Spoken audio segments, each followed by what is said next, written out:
Now is the time to prepare your home before the temperatures drop below freezing this weekend. That's right. And KVUE's Malia Masamoto is live outside our KVUE studios. She has some advice from plumbers and tree trimmers for you tonight. Malia? Well, Mark and Quita, when it comes to your trees, the biggest tip is to not panic and cut a bunch of branches off because some of them could actually protect your home. And as for pipes, the key is preparation and covering up anything that could be exposed to the outdoors. Austin homeowners remember the last time trees looked like this around the city. A lot of people are panicking right now. Oh, these limbs are over my house.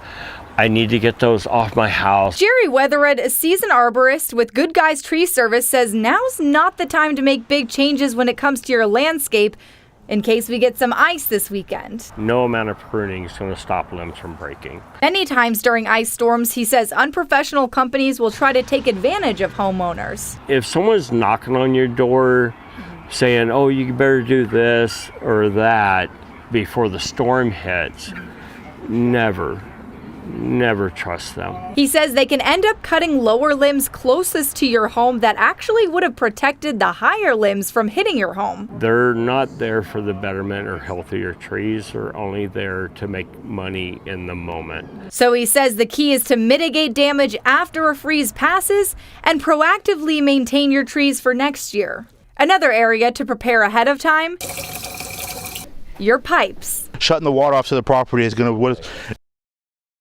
protecting the inside of the house. Alan Torres, a licensed master plumber with Reliant Plumbing, says turning your water off overnight during a freeze will be a big help if a pipe bursts. He also recommends covering any irrigation valves and hoses. Attach one of these simple hose bib covers.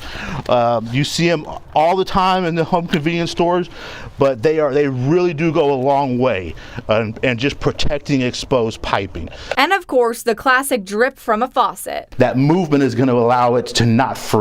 So that's huge. And when it's time to turn the water back on after the freeze, we don't want to just turn the valve on 100% and let the water just rapidly fill up the pipes. We want to take it slow, walk the house, see if you notice any leaks. And with all of these suggestions, they say both the inside and outside of your house will be prepared for freezing temperatures.